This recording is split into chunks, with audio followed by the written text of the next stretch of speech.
Hai, namaku Corona. Aku adalah virus. Ukuranku sangat kecil. Kamu tidak bisa melihatku. Aku dan teman-temanku suka sekali bermain di sini. Aku menyebabkan banyak manusia sakit. Mereka jadi demam, batuk, bahkan sesak nafas. Manusia jadi takut padaku. Aku mengerti jika kamu juga takut. Tapi jangan khawatir. Ada banyak manusia yang sembuh dariku. Itu karena para dokter dan perawat siap membantu. Kamu harus melakukan cara ini agar aku tidak bermain di tubuhmu. 1. Cucilah tanganmu dengan air dan sabun selama 20 detik. 2. Makanlah makanan bergizi agar badanmu selalu sehat. 3. Pakailah masker saat batuk atau bersin. 4. Istirahatlah jika kamu memang sakit. Ingatlah selalu bahwa orang tuamu akan selalu menjagamu.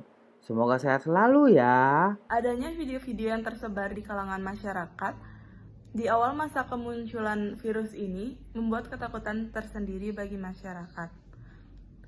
Berbagai informasi berita maupun artikel-artikel yang berkembang setelahnya, baik media cetak maupun online, semakin meresahkan masyarakat dan menimbulkan miskomunikasi. Pemerintah seharusnya lebih memainkan perannya dalam hal ini. Bukan saja dalam penyampaian fakta dan data yang benar dalam upaya menenangkan masyarakatnya. Jika dilihat lagi, pemerintah sedikit terlambat dalam mengatur strategi dalam upaya menenangkan krisis ini. Pemerintah Indonesia tidak memberikan edukasi dan advokasi yang tepat dan secara menyeluruh tentang apa dan bagaimana virus corona ini.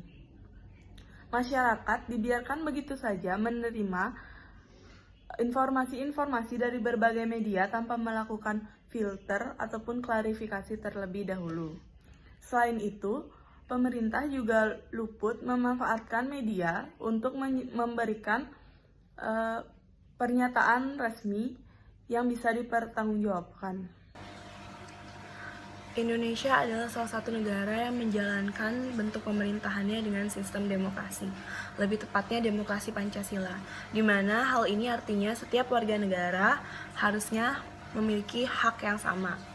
Namun kita lihat saat ini dari kasus COVID-19, pemerintah mengambil tindakan untuk melakukan rapid test, di mana untuk mengetahui berapa banyak orang-orang yang sudah terinfeksi dari tes ini dengan melakukan rapid test ini.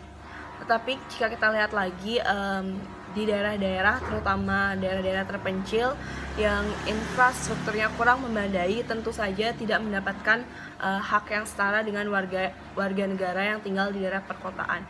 Di mana di daerah-daerah terpencil sangat sulit untuk mencari rumah sakit yang menyediakan rapid test ini. Jadi mereka juga masih kurang tersentuh oleh pemerintah, di mana hal ini bertentangan dengan sistem demokrasi kita, di mana setiap warga negara seharusnya memiliki hak yang setara. Kan dengan krisis atau isu yang terjadi pada saat ini, Indonesia sedang getir-getirnya mengenai virus corona atau yang bisa disebut dengan COVID-19. Virus ini sangat membahayakan bagi masyarakat yang terinfeksi karena virus ini dapat menyebabkan seseorang mengalami kematian. Beberapa dari masyarakat telah terinfeksi dan sekarang sedang dirawat di rumah sakit rujukan COVID-19 tersebut.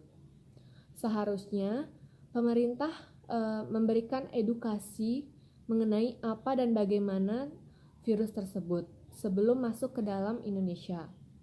Seharusnya pemerintah melihat dan berkaca dengan negara tetangga yang telah terinfeksi dengan virus tersebut, dengan memberikan edukasi dan memberikan informasi mengenai virus tersebut.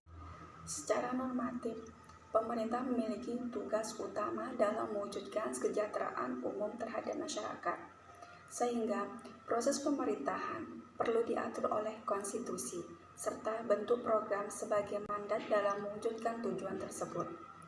Perlu ditegaskan dan diatur melalui undang-undang serta peraturan pemerintah yang teknis di bawahnya.